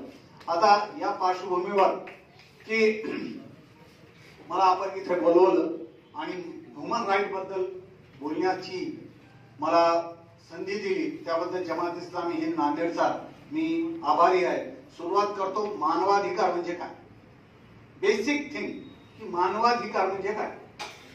तर कुठल्याही परिस्थितीत जी नैतिक वर्तणूक एखाद्या माणसाला मिळायला पाहिजे ती वर्तणूक मिळणे म्हणजे नैतिक अधिकार, मूलभूत अधिकार. आपण पाहतो की शत्रुत्व एवढं जास्त होतं की मेलेल्यावर सुद्धा प्रेतावर त्याचे तुकडे करण्यापर्यंत तुडवण्यापर्यंत परिस्थिती झाली. तर मेलेल्या माणसाचे सुद्धा अधिकार असतात की त्याला सन्मान आणि त्याचा दफनविधी किंवा त्याचा अंतिम विधी त्याच्या धर्माच्या प्रमाणे व्हावा, त्याला सन्मान डेड बॉडीला सुद्धा मिळावा. तर मग मुख्य जिवंत माणसाला जो सन्मान मिळाला पाहिजे तो किती उच्च प्रतीचा असेल याचा आपण अंदाज लावा. माणसाला नैसर्गिकरित्या जे अधिकार प्राप्त झालेले, हजरत उमर मी सांगितलं आपल्या एका गव्हर्नरला कि तुमने कब तक रियाया को गुलाम बना दिया जबकि उनकी माँ ने उनको आजाद जना था. तो ये सर्वात मोठा अधिकार हा स्वातंत्र्याचा अधिकार, स्वतंत्र राहण्याचा अधिकार आहे. आपल्या या प्रिय देशाला स्वतंत्र करण्यामध्ये किती लोकांनी आपल्या जीवाची बाजी लावली, किती लोक फासावर चढले गेले. 18 वर्षाचे, 22 वर्षाचे खुदीराम बोस, किती वर्षाचे, 24 वर्ष. किती भगतसिंग किती वर्षाचे. या तरुणांनी या देशाला स्वातंत्र्य मिळवून देण्यासाठी आपल्या जीवाची बाजी यासाठी लावली की आपण एक भ्रष्ट देश उभा करावा, एक अनैतिक समाज उभा करावा. कदापि आपण जर या देशाशी एकनिष्ठ नाही राहिलो, या देशाशी नैतिक वर्तन आपण सुरू नाही ठेवलं तर ती आपल्या त्या महान आज्ञांशी द्रोह होईल ज्यांनी या देशाला स्वातंत्र्य करण्यामध्ये आपल्या जीवाची बाजी लावलेली होती. तर मानवाधिकार ही संकल्पना आली कशी. मित्रांनो लक्षात ठेवा, ते पहिलं आणि दुसरं महायुद्ध जेव्हा झालं तेव्हा कोट्यावधी लोकांचे प्राण गेले. काही कारण असू द्या, दोन्ही महायुद्धांचं कारण राजकीय काही असू द्या, पण माणसं मिली, ऍक्च्युअली जिवंत माणसं मिली कोट्यावधी लोकांनी संख्येने. तेव्हा जगाच्या लक्षात आलं की ही फार मोठी चूक आपण केली आणि समजूतदार राष्ट्रांनी पुढाकार घेऊन संयुक्त राष्ट्राची स्थापना केली. संयुक्त राष्ट्राची स्थापना झाल्यानंतर 1948 साली एक्झॅक्ट 10 डिसेंबर 1948 75 वर्ष आज पूर्ण होते. त्या दिवशी international charter of human rights हे मंजूर करण्यात आणि त्या चार्टर प्रमाणे कायदा 1976 साली झाला आणि त्या कायद्याला ज्या युनोच्या सर्व सदस्य देशांनी सह्या केल्या, स्वीकारला, त्याच्यात आपला सन्माननीय भारत देश सुद्धा आहे. आणि त्याच कायद्याप्रमाणे 1993 ला मानवाधिकार कायदा तयार करण्यात आला आणि त्याच्या दोन संस्था आहेत, केंद्रीय मानवाधिकार आयोग आणि राज्य मानवाधिकार आयोग, हे दोन संस्था आहेत. या संस्थांचं काम काय हे आपण नंतर पाहू किंवा ते आपण स्वतंत्र पाहू शकता. मला सांगायचं तात्पर्य आहे की मानवाधिकार जे आंतरराष्ट्रीय स्तरावर मान्य करण्यात आलेले आहे, भारताने ते स्वीकारलेले आहे. आपल्या घटनेच्या महान घटनाकारांनी त्या सर्व अधिकारांना भारतीय संविधानाच्या, भारतीय राज्यघटनेच्या चॅप्टर 3 मध्ये त्यांनी ते इन्क्लूड केले, त्यांचा समावेश केला. आर्टिकल 14 ते 18 हा समतेचा अधिकार. चॅप्टर नंबर 3 आर्टिकल 14 ते 18 हा समतेचा अधिकार आहे. कायद्यापुढे सर्व नागरिक समान आहे, कोणीही कायद्यापेक्षा श्रेष्ठ नाही. स्वातंत्र्याचा अधिकार आर्टिकल 19 आणि 22 मध्ये आहे. 19 ते 22 स्वतंत्र राहण्याचा अधिकार आहे. कोण कोणाला आज गुलाम बनवू शकत नाही. प्रत्येक माणूस हा स्वतंत्र आहे. त्याचा शोषणाच्या विरुद्धचा अधिकार आर्टिकल 23 आणि 24 मध्ये, धार्मिक स्वातंत्र्याचा अधिकार आर्टिकल 25 आणि 28 मध्ये, सांस्कृतिक आणि शिक्षणाचा अधिकार, संस्कृती आणि शिक्षणाचा अधिकार 29 आणि 30 आर्टिकल प्रमाणे आहे. आणि संवैधानिक उपाय करण्याचा अधिकार, म्हणजे ही जी आर्टिकल्स आहेत, ही जी अधिकार आहे, ही या अधिकारांचं व्हायलेशन जर होत असेल तर त्याच्यावर उपाय करण्याचा अधिकार आर्टिकल 32 प्रमाणे आहे आणि आर्टिकल 51 प्रमाणे भारतीय नागरिकांची कर्तव्य दिलेली आहे. आता मूलभूत अधिकार हे जे दिलेले आहेत ऐसे कहा जाता है कि ऍक्ट अलग होती और फॅक्ट अलग होती. आपल्याला अधिकार मिळाले पण प्रत्यक्षात अधिकार ते मिळतायत का आणि अधिकारांचं रक्षण करण्याची ज्याच्यावर जबाबदारी आहे तो पोलीस विभाग. कारण या नागरिकांचं संरक्षण आता मला तुमच्यापैकी एखाद्याने माझ्यावर अटॅक केला तर मला संरक्षण करण्याचा कितपत अधिकार आहे. माझं प्रोटेक्शन करण्याचा अधिकार स्टेट्स आहे म्हणजे पोलिसांचा आहे. तर पोलीस आपल्या नागरिकांच्या मूलभूत अधिकारांचं रक्षण करायला समर्थ आहेत का तर हो आहेत. परंतु ते करतायत का तर त्याचं उत्तर आहे नाही. महाराष्ट्र पोलिसांच्या उज्ज्वल परंपरेला साजेशा अशा या विभागामध्ये सर्व पूर्ण आयुष्याची तारुण्याची सगळी वर्ष घालवल्यानंतर माझ्या लक्षात आलं की there are some black ships in every ocean. यात वाद नाही. मी अनेक तपासांच्या कामानिमित्त अनेक राज्यांच्या पोलिसांच्या संपर्कात आलो. अनेक ठिकाणी मी तपास केलेले आहेत इतर राज्यामध्ये सुद्धा जाऊन. पण महाराष्ट्र पोलीस एवढा व्यावसायिक पोलीस दल दुसरं कुठलंही नाही. पण या पोलीस दलामध्ये सुद्धा अनेक लोक असे आहेत की जे मानवाधिकाराची पायमल्ली करतात. सर्वात जास्त वर्स्ट सिच्युएशन उत्तर प्रदेशमध्ये. आज मला सांगा की home is a castle of man म्हणतात. म्हणजे घर काय आहे माणसाचा किल्ला आहे. घर आपण इथून सगळे कुठे जाणार घरी जाणार. रात्र थंडीची आहे. प्रोटेक्शन कुठून मिळतं घरातून मिळतं. चोरापासून प्रोटेक्शन, नैसर्गिक आपत्तींपासून प्रोटेक्शन कशापासून मिळतं घरापासून मिळतं. आज उत्तर प्रदेशमध्ये काय चाललंय, मध्य प्रदेशमध्ये काय चाललंय, आसाममध्ये काय चाललंय. एका जिल्हाधिकाऱ्याच्या मनात येतं एका एसपीच्या मनात येतं. फौजदार जातो आणि बुलडोज करतो त्याच्या नागरिकाच्या घरात. ज्या घराला तयार करण्यासाठी 40 वर्ष एका माणसाने तयारी केली त्याचा 40 मिनिटात त्याचं उद्ध्वस्त केलं जातं. This is the direct violation of human right. आज कोणीही पोलीस कोणाच्याही घरात जातात, उचलतात आणि त्याला नेऊन जेलमध्ये. पत्ता लागत नाही तो कुठल्या जेलमध्ये कुठल्या पोलीस स्टेशनला गेलं तर कोणी दखल घेत नाही. वास्तविक पाहता DK बसूच्या जजमेंटमध्ये 11 मुद्दे दिलेले आहेत ज्याचा अवेअरनेस येणं सगळ्यांना, ज्याची माहिती सगळ्यांना असणं आवश्यक आहे. प्रत्येक पोलीस स्टेशनला दर्शनी भागावरती लिहिणं गरजेचं आहे की कोणाला अटक करताय, का अटक करताय, अटक करणारा कोण अधिकारी आहे, त्यांनी नेम प्लेट डिस्प्ले केलेली आहे का, त्याचा दर्जा कोणता आहे, कुठल्या गुन्ह्यात अटक करतोय, त्याचं सेक्शन कोणतं आहे, तो बेलेबल आहे का, ते नॉन बेलेबल आहे का. ह्या सगळ्या गोष्टी सांगणे हे पोलिसांची जबाबदारी आहे. परंतु अडाणी जनता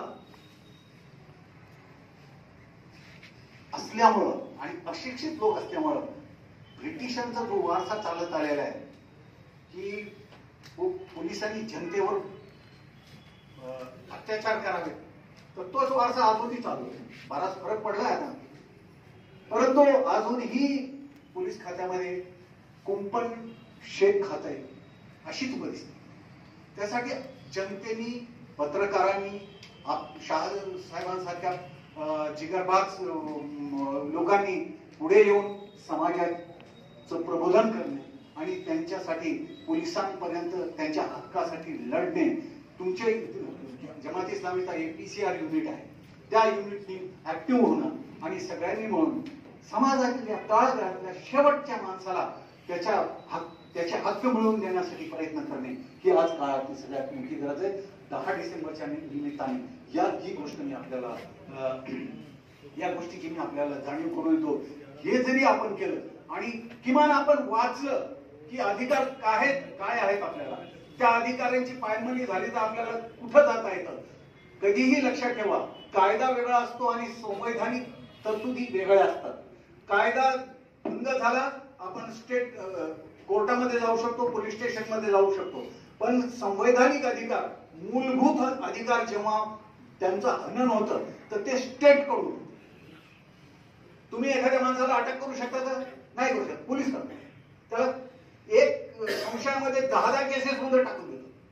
तर अशा परिस्थितीमध्ये 10 जमानती करताना त्याचं घर आणि शेत दोन्ही विकल्या जातात. तर अशा वेळेस काय करावं? शहा सारख्या साहेबांनी, जमात इस्लामी सारख्या संघटनांनी, पाटील सारख्या लोकांनी पुढे येऊन हे एज्युकेट करण्याची गरज आहे. कारण आता कायद्याची एज्युकेट करण्याची आवश्यकता आहे. कोणालाच माहित नाही हेबियस कॉर्पस रिट कशाला म्हणतात. जर एखाद्या माणसाला पोलिसांनी उचललं आणि 24 तासाच्या आत त्याला कोर्टात प्रोड्यूस केलं नाही तर डायरेक्ट हेबियस कॉर्पस रिट जातं.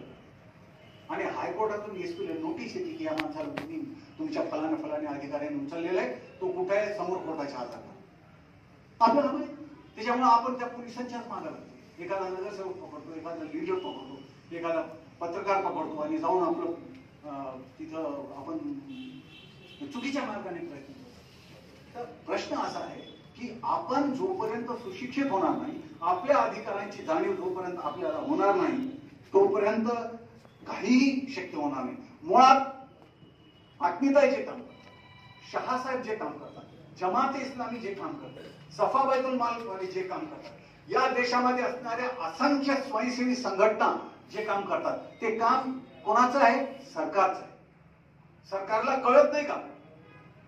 आपले जे लोकप्रतिनिधी आहे, तुम्हाला इतकं असं वाटतं का की आपले लोकप्रतिनिधी इतके भोळे आहेत की शिक्षण आणि आरोग्य सेवा या मोफत केल्या? दर्जेदार सेवा, शिक्षण आणि हे दोनच, शिक्षण आणि आरोग्य सेवा या मोफत केल्या आणि त्याच्यासाठी सरकारी खजाना ओतला तर जनतेचं कल्याण होईल ना? या दोनच गोष्टी अडतो कुठं माणूस, या दोनच गोष्टी. अनेक लोक असे असतात की आपल्या आई वडिलांची सेवा करताना, त्यांना दर्जेदार सुविधा देताना बीपीएल होतात, घर विकून टाकतात. सरकारी दवाखान्यात नेलं तर समाज काय म्हणेल? मग मोठ्या हॉस्पिटलमध्ये ना, त्यासाठी काय करा? घर विका, शेत विका. बीपीएल होतात, बिलो पॉवर्टी. या दोन सुविधा जर सरकारने जशी दिल्ली सरकारमध्ये दिलेल्या आहेत तशा जर सगळ्या भारतभर दिल्या तर आपला देश किती पुढे जाईल. पण कोणी देत नाही, कारण हे जाणून बुजून असं केलेलं असतं. हे सर्व पक्षीय अजेंडा आहे, कुठल्या एका पक्षाबद्दल नाही. की जनतेला ही पद्धत आहे. वेस्टर्न डेमोक्रेसी जी, वेस्टमिनिस्टर टाईपची डेमोक्रेसी जी आहे, त्याच्यात भांडवलदारांचीच पकड असते. कारण जनता शहाणी झाली, आरोग्यदायी झाली, किती लोकांनी ते प्रश्न विचारेल. मग या सगळ्या प्रश्नाला कोण तोंड देत बसा? मग 4-5 लोक जे आहेत त्यांना आपलेसे करा आणि त्यांना मोठं करा. ह्यांना काय निवडणुकीत 2000 रुपये दिले की पट देतात. हे चित्र जोपर्यंत पालटणार नाही तोपर्यंत देशाचा विकास होणार नाही, मानवाधिकाराचा विचार असतो. तर यासाठी लोकांना एज्युकेट करणं गरजेचे आहे. आणि हे 1948 साली जे झालं की ह्युमन राईट चार्टर मान्यता मिळाली, प्रत्यक्षात हे आपल्याला हे कळालं का? तर मीडियामध्ये आलं. आता मौलानांनी सांगितलं, मौलानांनी सांगितलेल्या घटनेपेक्षा पुढे मी जातो, मागे जातो. ऍक्च्युअली हज्जातुल विदामध्ये प्रेषित मोहम्मद सलामने काय सांगितलं होतं? हे सगळे जे कलम, हे जे दिलेले सनद म्हणून की ह्युमन राईट चार्टर जगातला पहिला ह्युमन राईट चार्टर. ऊंट पीठ पे बैठ के आप सल्लल्लाहु अलैहि वसल्लम ने कि आज सारी जहालत की रस्में मैंने अपने जूते के नीचे रौंद दी है. अब कोई किसी का गुलाम नहीं, कि सबका व्याज माफ.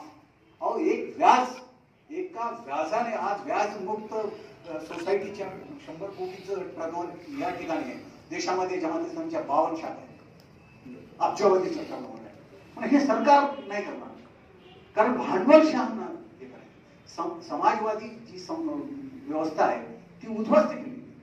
तर गरिबांना कसं टॅक्स सिस्टम कशी आहे की 10-12 लोक भांडवलदार एकत्र येणार, एक बँक तयार करणार, 500-500 कोटी टाकणार आणि खालीपर्यंत पैसा पोहोचवणार.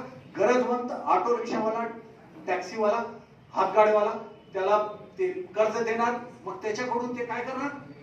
व्याजाने वसूल करणार. म्हणजे गरिबाकडून पैसा कुठे जाणार? वर जाणार. इस्लाम काय शिकवतो? इस्लाम शिकवतो की तुमच्याकडे 1 वर्षानंतर तुम्ही 1 कोटी एक वर्षात कमवले आणि 1 कोटी खर्च केले, टॅक्स 0. पण जर तुमच्याकडे बचत असेल तर मग वरून पैसा खाली येतो.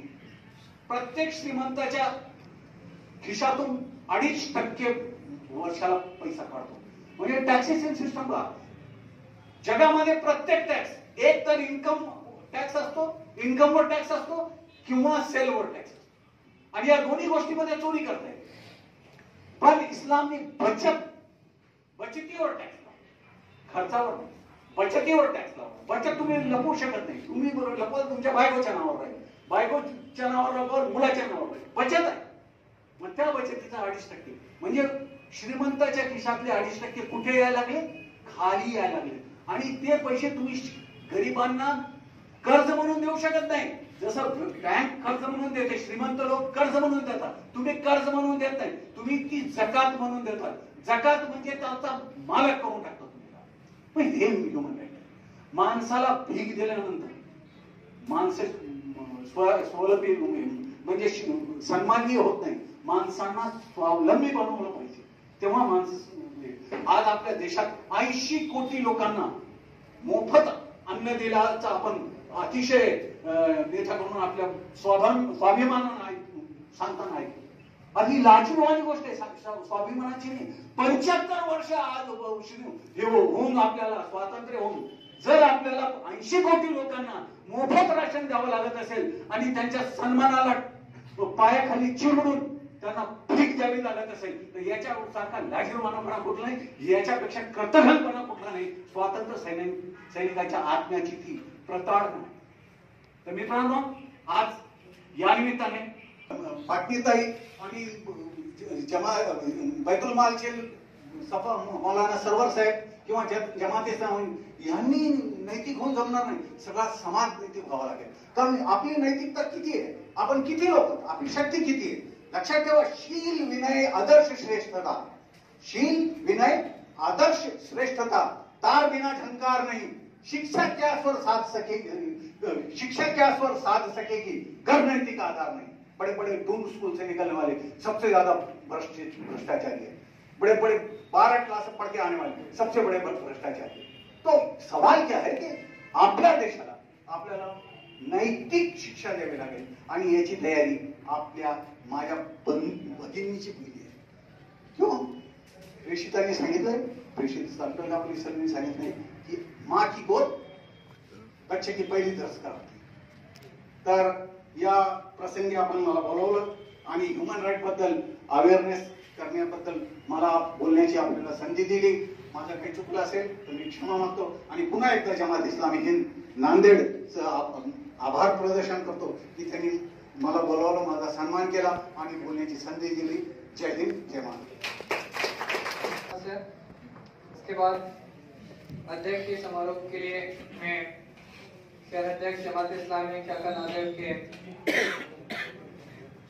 जनाब फैजल हसन आसिफ साहब जो शहर अध्यक्ष है जमात इस्लामी शाखा नांदेड़ के, आपसे निवेदन करता हूँ कि अध्यक्ष बिस्मिल्लाहिर्रहमानिर्रहीम. टाइम बहुत ज्यादा हो गया है तो इसलिए मैं अभी कोई स्पीच नहीं करूंगा, बल्कि सिर्फ 2 मिनट में अपनी मैं बात रखूंगा. सबसे पहले आज का जो प्रोग्राम हमने ऑर्गेनाइज किया, मैं तमाम हमारे जो पार्टिसिपेंट्स थे उनका शुक्रिया भी अदा करता हूँ और हमारी बहनों का भी कि वो टाइम पर सबसे पहले यहाँ पर पूरी लेडीज यहाँ पर जमा थी. और आज का ये जो उन्वान आप देख रहे हैं, ये असल में पूरी दुनिया भर में आज ये दिन मनाया जा रहा है. तो ये असल में अवेयरनेस प्रोग्राम टाइप इसको ले सकते हैं आप, कि समाज के अंदर आम लोगों के अंदर इस उन्वान के तहत अवेयरनेस आए. इसीलिए ये प्रोग्राम जमात इस्लामी पूरे हिंदुस्तान भर में इस तरह के प्रोग्राम अरेंज कर रही है, जिस तरह के नांदेड़ में किया गया है. यूनाइटेड नेशन ने इसमें 3 वर्ड्स एजेंडा इस आज के तहत दिया था. एक तो है अपना रेस्पेक्ट, डिग्निटी और फ्रीडम और जस्टिस फॉर ऑल. ये असल में ये तीनों चीजों की बहुत जबरदस्त इम्बैलेंसिंग हम हमारे पूरे भारत देश में महसूस करते हैं. इसी के तहत यूनाइटेड नेशंस की सेक्रेटरी ने इंडिया को और इंडिया की पूरी जो यहाँ की सरकार है उनको इस तरफ उन्होंने अपना कंसर्न जाहिर किया कि भारत में खुसूसी तौर से जो जो औरतों के ऊपर अत्याचार हो रहे हैं वो पिछले साल के कंपैरिजन में इस साल उसमें 30% इंक्रीज हुआ है। तो इस तरह की बहुत सारी हमारे अभी जो खान साहब ने बोले कि ये असल में जिम्मेदारी ये पूरी हुकूमत की जिम्मेदारी है, जिसके पास रिसोर्सेस हैं, इकोनॉमिक पावर्स है। आज भारत को बहुत ज्यादा विकास के नाम पे हम डेवलप करना चाहते हैं, लेकिन जो इतना विकास पूरे देश भर में हो रहा है उसके जो बेनिफिशियरीज हैं वो बहुत कम लोग हैं। समाज का जो ऊंचा तबका अमीर लोग हैं वो उनको सामने रख के बेनिफिशियरीज बनाया जा रहा है। हम ये चाहते हैं आज के इस जो इंटरनेशनल डे के समाज के तमाम लोगों तक इस तरह के तमाम बेनिफिशियरी को पहुंचाया जाए। जमात इस्लामी इसी काम के लिए पूरे देश भर में दो जो हमारे डॉक्टर बरकत साहब ने जमात इस्लामी नादर का इंट्रोडक्शन यहाँ कराया, दो काम जमात पूरे मुल्क भर में करती है। सबसे पहला काम जमात इस्लामी जो करती है वो ये है कि हम ईश्वर भय लोगों के दिलों में पैदा करना चाहते हैं। हम समझते हैं कि जब तक ईश्वर भय एक कॉमन माइंड के दिल के अंदर पैदा नहीं होगा तब तक एक बेहतर समाज की स्थापना हम नहीं कर सकते। दूसरा काम जो जमात इस्लामी करती है वो अदल इंसाफ, पीस और जस्टिस का कयाम वो पूरे मुल्क भर में होना चाहिए, इर्रेस्पेक्टिव ऑफ कास्ट और रिलीजन। अगर आप जात पात की बुनियाद पर लोगों के दरमियान इंसाफ करेंगे तो भी एक बेहतर समाज की स्थापना हम यहाँ नहीं कर सकते। मैं आप तमाम हजरात का शुक्रिया भी अदा करता हूँ। स्पेशली मैं हमारे जो बहनें हैं लेडीज के इतने रात तक उनको यहाँ पर बैठना पड़ा, मैं इसके लिए बहुत माजरत खाली हूँ। और हमारे जो स्पेशल गेस्ट थे जो यहाँ पर हमारे कॉल पर आए, मैं हम आपसे उम्मीद भी करता हूँ कि आगे भी हम इतने सारे जितने हमारे काम थे उन तमाम काम को हम इंशाल्लाह मिलकर आगे बढ़ाएंगे एक मिशन के तहत। और जमात इस्लामी अपने कामों के साथ साथ जैसा सद्भावना मंच हमारा है उसी के तहत भी इसी तरह का काम होना होता है। इंशाल्लाह हम कोशिश करेंगे आगे यही काम हो। जज़ाकल्लाह, बहुत बहुत शुक्रिया।